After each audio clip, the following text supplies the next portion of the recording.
And hello everybody, welcome to today's post-daily news update. My name is Wai Ting. I'm going to be leading this show today because we're going to give John Pollock some time off just to be able to refresh his batteries just a little bit more. He will be back with me tonight for Rewind Dynamite live on youtube.com/postwrestling or in your podcast feeds. But filling in for him today, a man straight out of one of the busiest weeks in all of professional wrestling, and this man was in the thick of it. One of the hardest working people I know, John Siino. Welcome. Hi, thank you for those compliments. And yeah, John absolutely deserves the couple days off here or there to get those batteries recharged. I know yesterday was pretty much my recovery day, and now it's woke up right back to work. When I say recharge his batteries, I really mean taking care of his two very small children at home. So I don't know how much recharging he's actually going to do, but nonetheless, just a little bit of time for him. But before we get to some of the news today, John Siino, there's a lot going on at postwrestling.com. Of course, just up hours ago, or minutes ago, I should say even, the latest edition of Shot in the Dark. What's on this week's episode? Yeah, we had a couple of debuts and new faces. Caprice Coleman, who's been doing commentary for Ring of Honor, actually had a wrestling debut on the NWA USA show, which is pretty cool. The former Lizzie Evo, I know she's done Progress and ICW. She debuted on NXT UK as Eliza Alexander. That's her new name now. So some people might be familiar with her. And then Paul White making a rare wrestling appearance on Dark. It was his hometown of South Carolina, so he kind of came off the commentary table and unzipped his hoodie and said, "No more BS. It's time to wrestle," and that's what he did. No more BS. That is correct. And also, of course, yesterday, right here in this time slot, we debuted the latest edition of The Long and Winding Royal Road featuring WH Park and a very special guest, Eddie Kingston. Talking about Kenta Kobashi versus Toshiaki Kawada. You won't find two bigger fans of All Japan Pro Wrestling in the 90s. And did you get a chance to listen to this, John Siino, and what do you think? I did, and I want these two to get a recurring either podcast or sitcom. These guys can talk about Marvel, they can talk about hip hop, whatever. Just give these two a show, and you can call it Park King Lot. There you go. That's your show title. Park King Lot. I love it.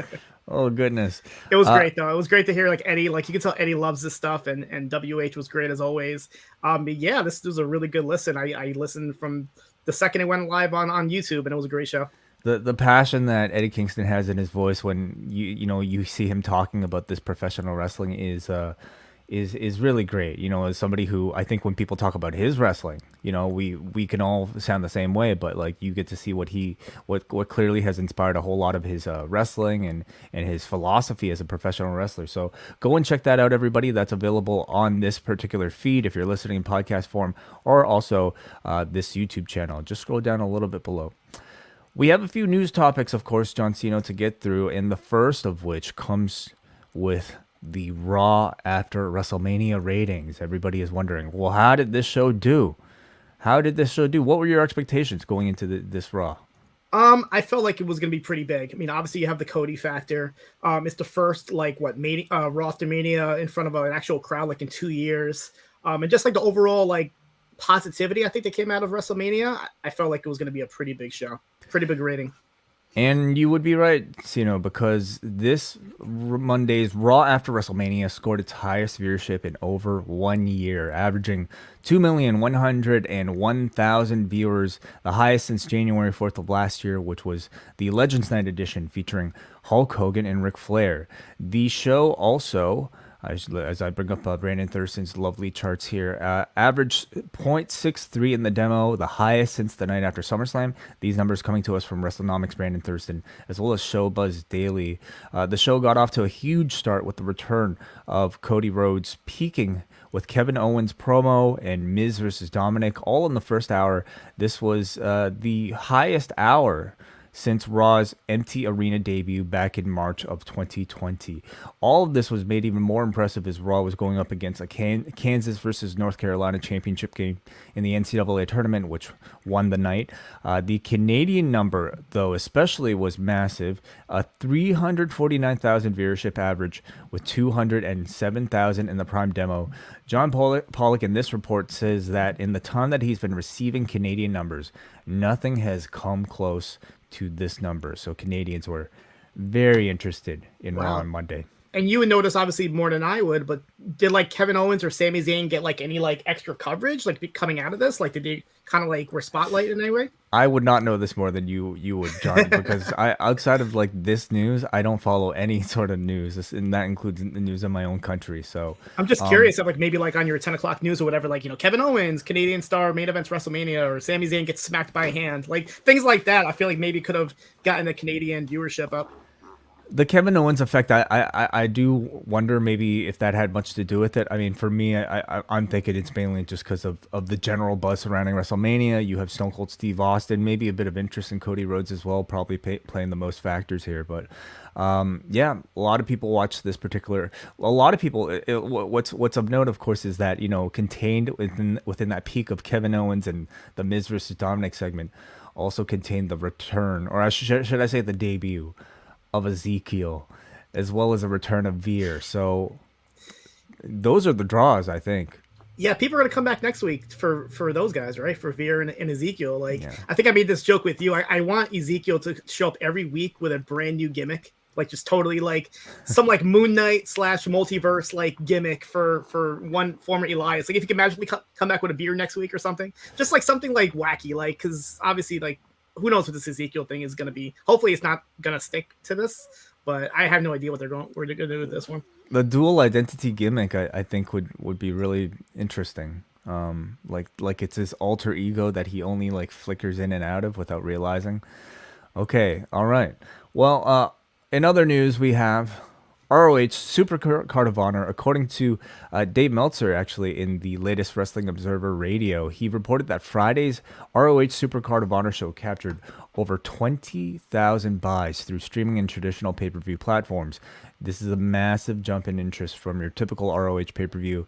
Also important to note is that this number does not even include Honor Club subscriptions, which allowed subscribers to view the event for a monthly fee of course, $9.99 US. And this show, of course, also took place at the same time as WWE SmackDown, the WWE Hall of Fame, AEW Rampage, as well as just a whole number of other pay-per-view offerings, and probably the busiest few hours in all of wrestling throughout the year. So, you know, Siino, you, of course, you know, took in a really healthy dose of pretty much everything that took place within that particular evening. What do you think about this result, and what was your sense from, you know, just the general buzz of coming out of Supercard of Honor? Yeah, I mean, I knew plenty of people that never even watched Ring of Honor that were ordering it solely based off the fact that this is Tony Khan's new company and they want to see like what they can do. And, you know, yeah, I'm like curious to like those 20,000 buys, if like all those are live or if a lot of people just bought it and kind of watched it after the fact. Cause I can see a lot of people watching it, you know, buying it and watching it after the Hall of Fame or the next day or whatever. So I'm curious about that fact. I hope that Tony Khan has like some sort of like plan or what to do next, because like I feel like he wouldn't want to capitalize off of this buzz. Like if he could do it tonight somehow, make some sort of, or at least announce like the next show, like the next pay-per-view, be like, hey, we don't have a TV deal, but you know, come, I don't know, June or July, here's our next pay-per-view. Just something to keep like the momentum going with this Ring of Honor. Because I mean, obviously you have Samoa Joe showing up tonight, but maybe have like Gresham defend the title on a couple episodes of Dynamite, like something basically to keep the Ring of Honor name just kind of like in a lot of people's minds. Yeah, I totally agree with you. And numbers like this with really, I would say, minimal promotion, really none on TV whatsoever, all of it really taking place through the internet, is incredibly encouraging. I totally agree that I think they should be thinking about a second show already, even without a TV deal. Similar to how AEW, when they first got started, you know, they didn't have TV, but they did their TV specials, they did their pay-per-views, and those tended to do really well too, just to keep the name alive, you know, yeah, and building off of this momentum. What's even more impressive is out of all the shows that I saw like on Fight, this was like the most expensive one. It was like $30 US when all the shows averaged about like $13 to $15, maybe 20 the most, but this was $30. So obviously it was like a lot to ask for people for something that they weren't really sure of. I mean, obviously you have the FTR Briscoe's match, but like that's a lot to ask for fans that are already paying like over $100 if they want to watch WrestleCon or the Collective. So that's really impressive that they're able to do that. I wonder if how many of these people bought just Ring of Honor and didn't really care about the other indie stuff, because I can see a lot of AEW fans that aren't really into maybe like a WrestleCon Super Show or things like that. So I'm very curious if like maybe down the line like Thurston can have some sort of breakdown of like who actually bought what. But I'm just really curious like which fan base like were the ones that were dedicated to this show. And I'm also wondering how many of those people who paid the $30 to watch on Fight or pay-per-view are kicking themselves that they didn't just pay $10 to watch it on Honor Club. That's true. I don't know anybody that bought it through Honor Club and they had that option. But I feel like Fight is so like embedded. Like I can literally press a button on my phone and it's streaming on my TV. That's so much easier than like a Honor Club, I think. And you watch that show, I don't think you'd be upset about, spending $20 extra for the quality that you got. Yep. But Honor Club is an interesting thing, like what happens to it afterwards. In the future when AEW does, ROH does another one of these, is there still going to be that option of being able to order through a $10 Honor Club? I wonder. These are all interesting questions that we will find out soon enough. Okay, also in the news this week, or today I should say, Jerry Lawler is set to fill in for Corey Graves on WWE Raw. As he announced on WWE Network's Raw Talk, Jerry Lawler confirmed that he will be on Raw commentary for the next, quote, couple weeks, filling in for Corey Graves as he gets set to get married this week. So, are you surprised that, the number of options that they have that they decide to go back to Jerry Lawler for the spot? Yeah, especially after, I think we talked about it after like WrestleMania, they should have called Akbar from American Ninja Warrior. He would have been great. Oh my goodness. Yeah, he would have, for those 3 weeks there, he would have stole the show and got a permanent job. I can guarantee you that. And then it's like, what, 2 to 3 weeks? Like, this is a pretty long honeymoon for Corey and Carmella, but I guess good for them, I guess. I believe Jackie Redmond specifically said couple weeks, and couple could mean 2, could mean 3. I'm guessing it might be closer to 2, just given, I don't know how long people tend to take time off, but yeah, they have so many options, like, besides Jerry Lawler. I have the former Quinn McKay, who's been on, like, Level Up doing pretty much, like, nothing. She's there. Why not put her in that role? You need more, like, did he even have any females on commentary? Not that Beth left? No, right? So you would know better than me, honestly. No, none of their shows have it. So why not put, like, somebody like her?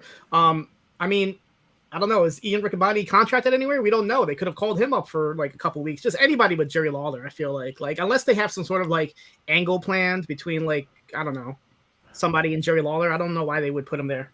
I mean, I guess they're paying him probably a decent amount, first of all, and I think there's some name value attached to it. And Vince seems to love Jerry Lawler no matter what. So I just hope he's been keeping up with the stories, and it seems like he has been. I've been watching him on the kickoffs and whatnot. Yeah. Let's move on now to WWE NXT. Did you get a chance to watch last night's show? I did. I was able to watch it this morning. Very weird show, I feel like a lot of just like weird moving parts. Like they just threw on Braun Breaker and Gunther without any promotion, like out of nowhere. Then it was just like a clean finish. Rick Steiner getting kidnapped, which is, I'm looking at the graphic right now. Just like the second he showed up, I'm just like, what is going on here? I couldn't believe it. You had like Fabian Eichner just randomly walking out on Imperium, which was like, where did this come from? Are they splitting this group up? Like, I feel like between that and the fact that Gunther lost clean, like without any promotion, it makes me think that we could possibly see some form of Imperium as soon as Friday. Honestly, I wouldn't be surprised. Then why break them up? You know? Like, I mean, why else would you like have Eichner just walk away unless, like, I don't know, it's weird. It is quite interesting, yeah. So for people who didn't watch it, it was Marcel Bartel and Fabian Eichner taking on the Creed brothers, and all of a sudden in the middle of the match, out walks Eichner, and we didn't get sort of a conclusive ending, but his current status seems to be unknown. I wouldn't split any of those up. I think they're a great tag team, and I think they're great with Gunther, so we shall see. But as John Siino mentioned, we had Gunther challenging NXT champion Braun Breaker, new NXT champion Braun Breaker. Did you think anything of the match? It was fine. I mean, ever since he like went through this transformation from Walter to Gunther, he hasn't really been the same. And I think like the ultimate test is my son. Like I tried to put it on, he had no interest in it because he's like, this is not the Walter that I saw have those brawls with Dragunov. Like even he was like, wait, your kid said that? Yeah, like he because the music changed. He looks different. He has a different name. He already, they lost a 7-year-old fan that they could have had for life. But like I don't know, the match was okay, but it could have been a lot better, especially with the names involved. Hopefully we can see a rematch down the line that could be a lot better than this. This was the match that I thought they were building towards at least like months ago. For a WrestleMania weekend stand and deliver type of special is a Broad Breaker versus a Walter at the time. Now Gunther. And by the time it finally took place on this edition of TV, yeah, it didn't really feel very special, nor did it feel like the outcome was sort of in doubt at all. I mean, Braun Breaker just lost the belt and then just won it again. And really, in this episode, didn't seem any more than just your next big person obstacle, the first title defense of this reign for Braun Breaker. So, kind of forgettable of a match, but we shall see if your thoughts about whether or not he might be moving up will come to fruition. We also, of course, had NXT UK's Pretty Deadly. They were revealed to be the secret attackers of the Creed brothers. These two are, of course, formerly known as Lewis Howley and Stan Stoker. And now their names are Elton Price and Kit Wilson, which are two very undeniably British-sounding names. The second I saw those names trademarked, which was like over a week ago, I'm like, this is Pretty Deadly. Because I knew for a fact like they were using their real names already in NXT UK, so I knew they weren't going to like hold on to those names. But yeah, once I saw Elliot and Kit, I'm like, all right, that's Pretty Deadly. So it's all a matter of when they're going to debut, and here we are. Elton, you mean? Is it Elton? What did I say? Elliot. Elton Prince, Elliot, whatever it is. But Pretty Deadly. They're good wrestlers. I mean, I've seen them pretty much their entire run at NXT UK, and they've really impressed me. They have a lot of charisma with a lot of like their backstage segments, and like even things that they film like out of the WWE environment were pretty fun. They had like a segment where they went to like the Magic Mike studio down in London, so that was pretty cool. Like things like that, I can feel like they can definitely fit in with this like NXT 2.0. So, as you mentioned, or at least as we mentioned, the one mystery has revealed itself. But as you mentioned earlier, we now have a different mystery, and that is, I suppose, not so much a mystery, but we have a new angle, and that is the Rick Steiner, the father of Braun Breaker, has been kidnapped by Joe Gacy and Harland. So. The reveal of this was just hilarious. Like, look at the man being like where did they find bars like this? Where do you go? First of all, ever since Brandon from New Jersey says that he looks like KJ Muto, every time I see Rick Steiner, that's the first thing I think of. So like the second they showed his face, I'm just like, oh, what is going on here? Then you kind of get the little back shot of the bars and the ropes. My only thing is like, I kind of wish it happened around Halloween time, because I hope that Joe Gacy would just throw in a Chucky doll in there, just so I can have that cross promotion. But I guess we got to wait for season 2 of Chucky for that. But yeah, this is, I don't know what's going to happen with this. Where's Scott Steiner and all this? Like when my first thought when I saw Rick Steiner, I was like, okay, he's going to like give him a new name or something. He's going to like say, hey, you're not Braun Breaker, you're a Steiner and whatever. But no, to my surprise, he's being held hostage by Joe Gacy. Yeah, this is it was quite the funny visual, at least to end the show off with. It just looks like such a like seeing Rick Steiner being held in a jail cell with like a bungee cord around him is. I mean, I wonder, maybe that's what they're going for at this point with NXT 2.0. That's sort of like, hey, let's get people talking with this ridiculous scene type of feel. But more interaction from Rick Steiner. Maybe we wonder why he wasn't available on Monday to, help coronate his son's new championship victory. But nonetheless, more of the Steiners, at least one Steiner, on NXT 2.0 to come. We also had a title change on the show with Gigi Dolan and JC Jane of Toxic Attraction recapturing their NXT Women's Tag Team Championships over Raquel Gonzalez and Dakota Kai. This comes just days after they won them on the NXT Stand and Deliver kickoff. So, what did you make of all that? The fact that they lost the belts and then just a few days later got them back. I mean, it was better than their first run where they won the titles and lost it in the same show. The first time they were champions, they lost it like within an hour. I was confused with this. Like, first of all, I don't know why they took the belts off of them to begin with, because I feel like if Mandy was going to have the title, all three of them should have the title. And then to give it to them just to like take it off a couple days later didn't make sense to me, unless somebody was just like, never mind, we want Raquel on SmackDown or something. Like something like that. Like I could see being the reason why like they just randomly took the titles off. I mean, I saw there was a lot of title changes on Stand and Deliver. I feel like they wanted to make that show seem important, so this was one of them. But it was the kickoff. Right, yeah, that's true. That is like true. I don't understand the benefit that they would have received. It was on the whole thing seemed really weird. The fact that Io and Kaylee Ray won the tag team tournament, ended up not challenging for the tag team titles, yet you ended up doing a title change anyway on Stand and Deliver, and then just reverted back to the status quo on Tuesday. Like, it was really bizarre, this whole scene of events, and I don't know how much it really benefited anybody. Unless they do somehow want to put the titles on Io and Kaylee Ray, and they figured it's better for them to be Toxic Attraction for them.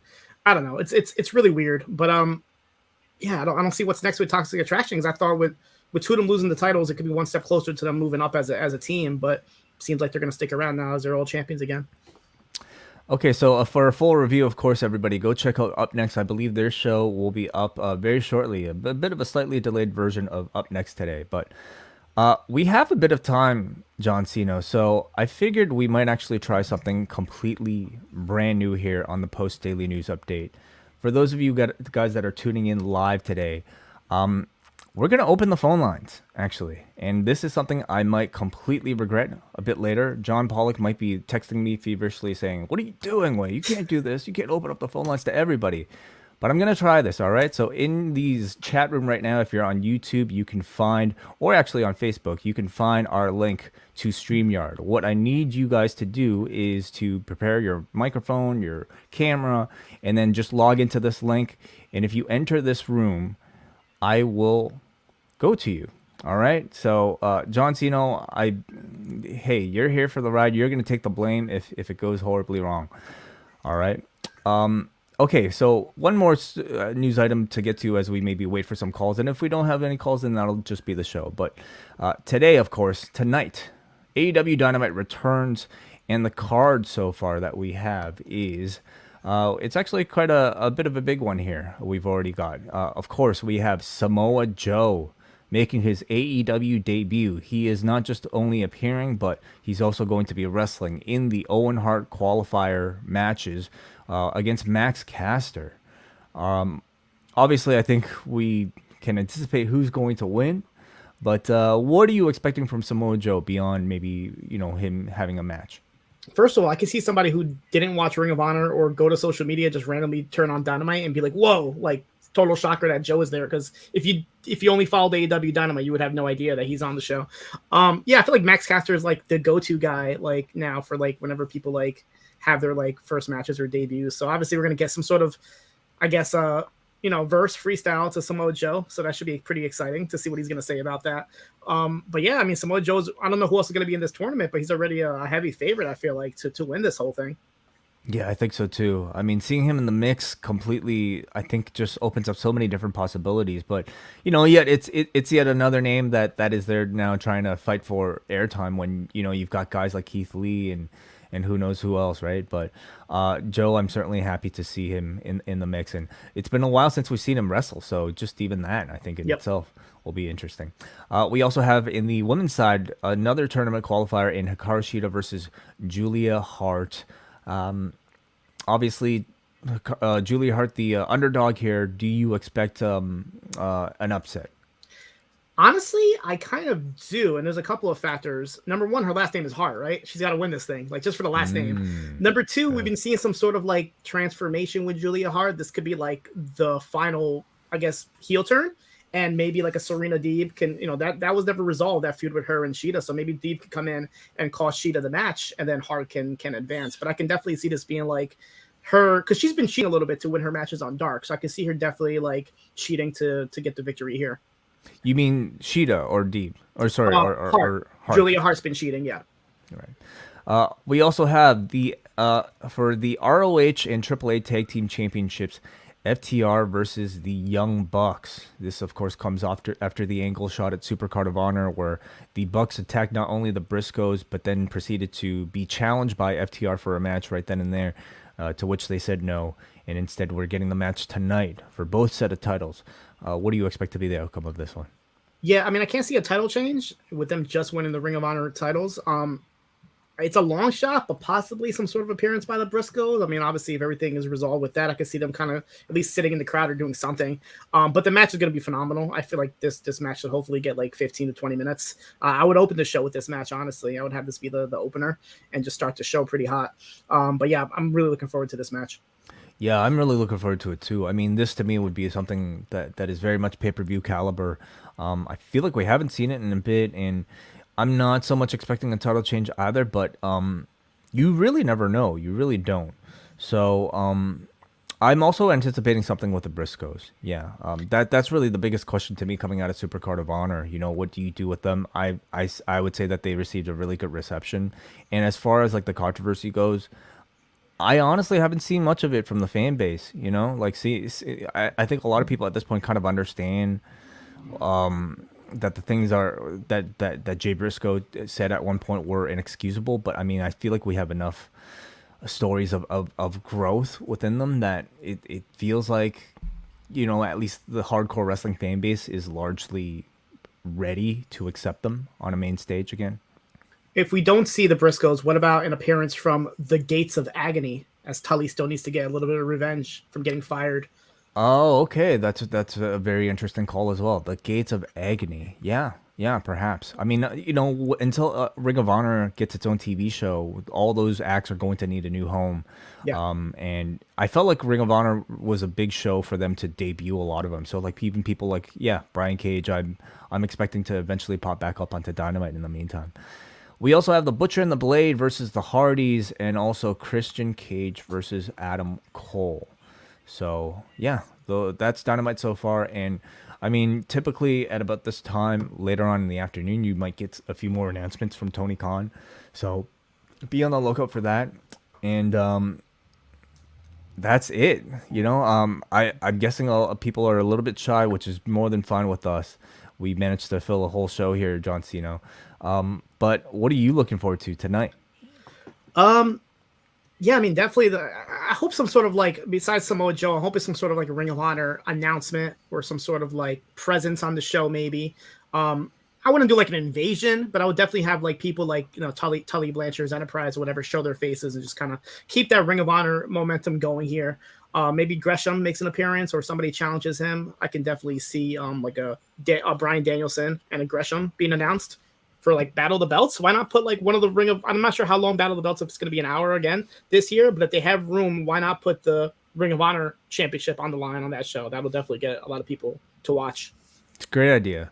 I'm kind of guessing they might not have room though. You know, especially if it feels like they might be building up to this like Cole and Page rematch along with like Red Dragon versus Jurassic Express perhaps. But again, we shall see.